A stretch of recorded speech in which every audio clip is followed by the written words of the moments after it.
como lo querés escuchar, tal cual es. Gonza, bienvenido. Hola Luis, ¿cómo estás?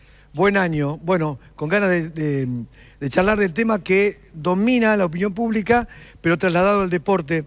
¿Qué situación te crea las decisiones que está tomando FIFA, el Comité Olímpico, con respecto a los deportistas? ¿Cuál es tu mirada?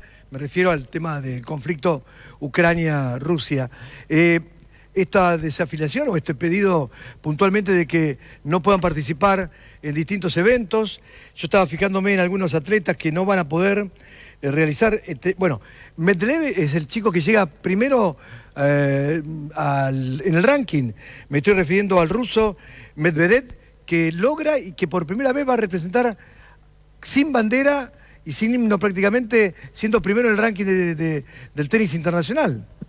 Sí, a ver, lo primero, ¿no? Y es que parece hasta... O sea, imagínate vos estar en Kiev en este momento y que te hablen de fútbol, de tenis o de Juegos Olímpicos, ¿no?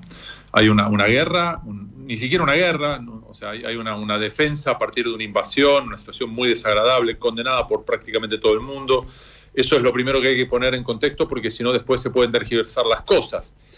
Es decir, no veo nada que justifique realmente la conducta de Rusia en términos bélicos, en términos de agresión política y física. Hecha esta salvedad, lo que me lleva a todo esto que está pasando, Luis, a hacerme preguntas. ¿Dónde se hizo el Mundial 2018? En Rusia. ¿Dónde se hicieron los Juegos Olímpicos de 2014 de invierno? En Sochi, en Rusia. En Sochi. ¿Vladimir Putin era muy distinto en aquel entonces a hoy? Nada, al contrario. ¿Ya había pasado o no había pasado lo de Crimea, lo de Osetia 2014 del Sur, lo de Crimea? El conflicto en Chechenia, los vaivenes con Bielorrusia? La verdad que queda muy bien en este momento tomar una decisión políticamente correcta.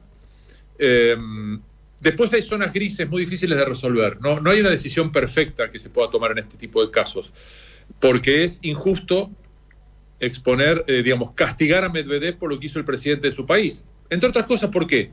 Porque nosotros somos de la idea de no condenar a Kempes por culpa de Videla. Y la FIFA hizo un mundial en la Argentina en el 78. Sí, señor. Y en cuanto a conmoción interna, era mucho más grave lo del 78 que como estaba Rusia en el 2018. Y sin embargo, la FIFA fue socia de la dictadura. Es más, la FIFA tuvo muchos años como vicepresidente honorario a Carlos Alberto Lacoste. O sea, un tipo que no tenía ninguna razón humana para ser dirigente de fútbol, era vicepresidente de la FIFA. Entonces, las grandes corporaciones son muy manipuladoras en ese sentido y toman decisiones muy particulares. ¿Dónde se hicieron los Juegos Olímpicos de Invierno del 2022?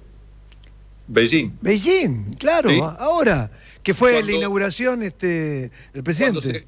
Cuando se hablaba de no manifestarse en los podios, por Black Lives Matter o lo que fuere, uno de los grandes temores que tenía la gente del Comité Olímpico Internacional era que se expresaran en favor de las minorías musulmanas en China, que es parte de un conflicto también. Entonces es muy relativo, o sea, después está la otra historia, no hay que meter deporte con política, mentira, el deporte y la política interactúan permanentemente desde hace siglos, y hay infinidad de muestras al respecto. En la Argentina tenemos la muestra más cabal. Gran parte de los beneficios directos de las becas y sobre todo de los planes de trabajo de los deportistas argentinos los paga el Estado, es decir, la política. O sea, no hay forma de tomar distancia una cosa de la otra. Cuando en el 2004 se hicieron los Juegos de Atenas, el poder político negoció con Al-Qaeda en ese momento para evitar que hubiera un desastre, porque era la primera situación de mega acontecimiento mundial en el inmediatamente después de la invasión a Irak, de la cual nos olvidamos también. ¿Qué sanción hubo a alguien por la invasión a Irak? ¿Qué sanción hubo en el 80 por la invasión a Afganistán de Rusia? Nada. La sanción que hubo en el 80 fue el boicot de algunos países, incluido Argentina. Otros, como Gran Bretaña, España, Italia, Francia, Brasil, Australia, ni siquiera boicotearon. Fueron sus atletas a los Juegos. A la vez, del otro lado, es ingrato exponer a un, judoka ucraniano a tener que definir un torneo mundial contra un ruso cuando los dos países están en guerra y cuando puede haber alguna situación violenta en el medio. A ver, ¿vos sabés lo que pasó en el año 1956 en Australia, en Melbourne, en los Juegos Olímpicos, en la final de waterpolo, semifinal de waterpolo? Contame, por favor. Hay una película que hizo, no me acuerdo si fue Tarantino o Spielberg, creo que Spielberg, y que le hizo hace poco, con un docudrama, digamos, del partido que jugaron Hungría y... fue Unión Soviética y Hungría, en las semifinales de waterpolo de Australia en Melbourne 56. En ese momento, año 56, había una situación muy tensa y muy difícil vinculada con la invasión soviética a Budapest, ¿sí? Los tanques soviéticos llegando a Hungría, en gran medida el famoso Ferenc Puskás fue a jugar al Real Madrid huyendo de Hungría por ese tipo de decisiones. Y ese partido hubo un escándalo en las tribunas, hubo agresiones a los jugadores soviéticos y hubo gente sangrando dentro de la pileta de los golpes que se dieron. Uy, Dios. Y eso pasó. Y fue claramente una situación política donde confrontaron dos países, equipos de dos países que estaban en un enfrentamiento directo por cuestiones bélicas. O sea, es muy delicada la situación como para tratarla a la ligera. Y yo creo personalmente, Luis, que tanto la FIFA como el Comité Olímpico y las federaciones están tomando medidas que los van a exponer mucho en el futuro. Porque, a ver, salgamos de la invasión de Ucrania, de Rusia a Ucrania. Los atletas rusos vienen de estar sancionados de no poder competir ni con su himno ni con su bandera en los Juegos Olímpicos, ¿de acuerdo? Exacto, sí. Bueno, por doping de Estado.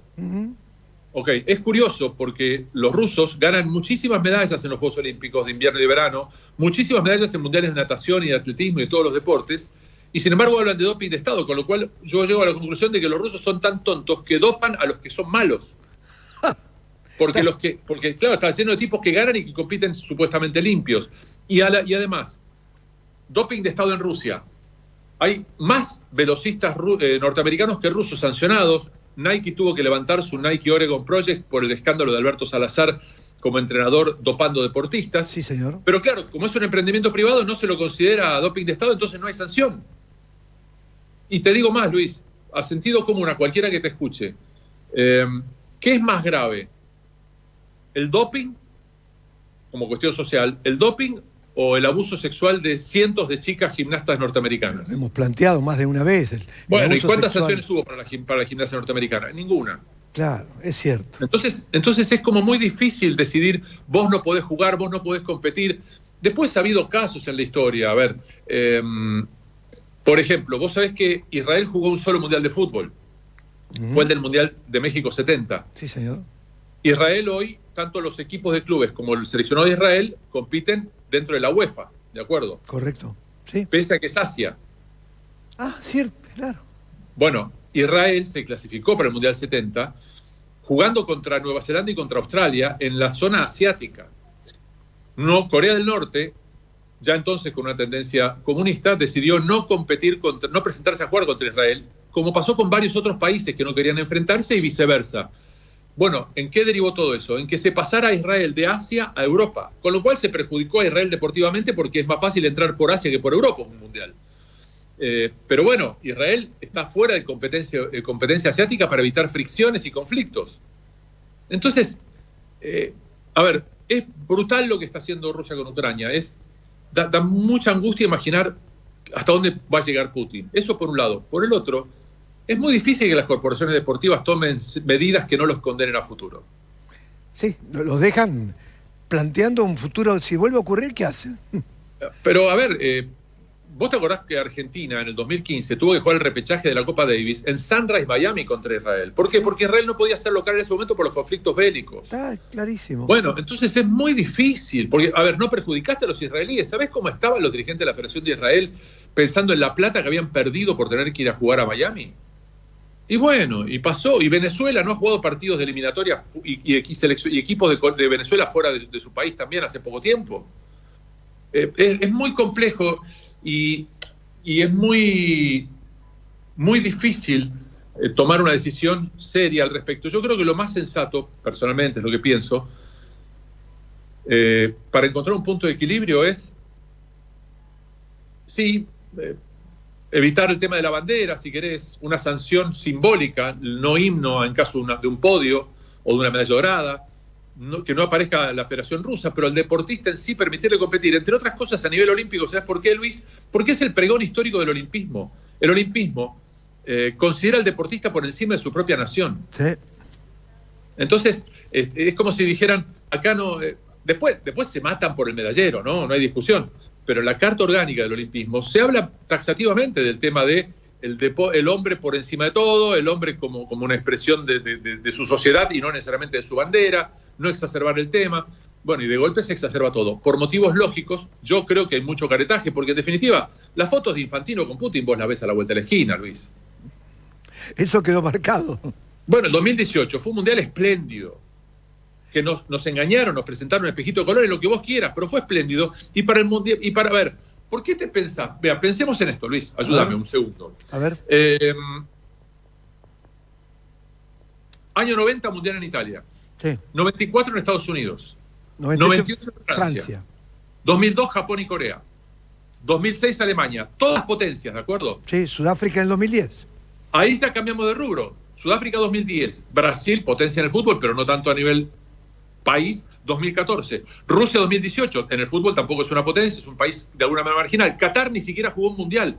La FIFA misma empezó a buscar mercados alternativos para poder hacer su negocio, sin que nadie les haga objeciones. Esto, y no nos olvidemos, Rusia y Qatar le ganaron la elección a Inglaterra y Estados Unidos. ¿De verdad me decís? Cuando se averigua cómo fue la votación. El Comité Olímpico Internacional, ¿qué va a decirle que no a Beijing si los Juegos Olímpicos de invierno tienen problemas tan graves como que Lillehammer, que es la sede histórica noruega, se negó? Noruega es el país que más medallas ganó en la historia del olimpismo de invierno. Noruega, con toda su tradición, Lillehammer se negó a ser sede por la cuestión de los costos. El olimpismo y la FIFA buscan dónde hacer el mejor negocio posible sin que nadie les marque el territorio. ¿Vos sabés la Villa Olímpica de Río? ¿En qué quedó? ¿Dónde está hecha? Está hecha en un lugar que se llama Isla Pura. Googlea en este momento Odebrecht y vas a ver que las fotos que aparecen simbólicas de uno de los íconos de la corrupción de Odebrecht es la Villa Olímpica. ¡Ay, Dios! Entonces, si las grandes corporaciones del deporte quieren hacer las cosas sin que nadie se les meta en el camino, y bueno, busca mercados alternativos y te cruzas con estas cosas. Yo recuerdo que vos me habías dicho que la Villa Olímpica de Londres, que la marcaste, iba a terminar siendo un edificio de departamento, o bueno, un barrio muy especial. Tiene.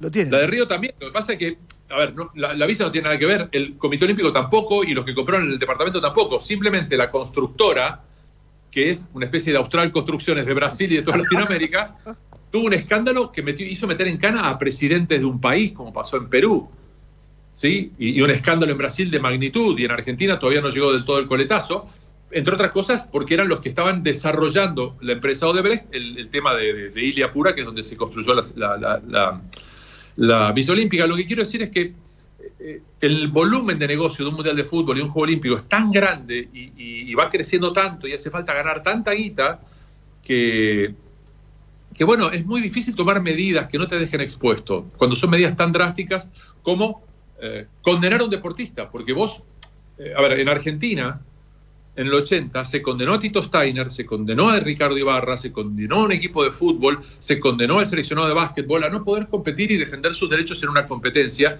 porque éramos aliados de Estados Unidos. Cuando recuerdo los países que recién te mencioné, eran todos aliados de Estados Unidos, igual fueron a los Juegos Olímpicos. Última pregunta para recordar, a ver cuál es tu posición también o tu mirada. El presidente de Chelsea, el ruso magnate Roman Abramovich, decidió venderlo y donar todo ese dinero a las víctimas de Ucrania. Sí. ¿Te suena? No, a ver, me parece que es una medida que algunos dirán es demagógica. Bueno, está bien. ¿Por qué no le das tu plata a los ucranianos? ¿Por qué no alojás vos a 3 chiquitos que están sin papás y sin mamás en este momento en Ucrania? Es fácil entrarle al cuello a los millonarios que de golpe tienen buenos gestos. Me parece que si el gesto es bueno está muy bien. Ahora, a mí me lleva a otra reflexión.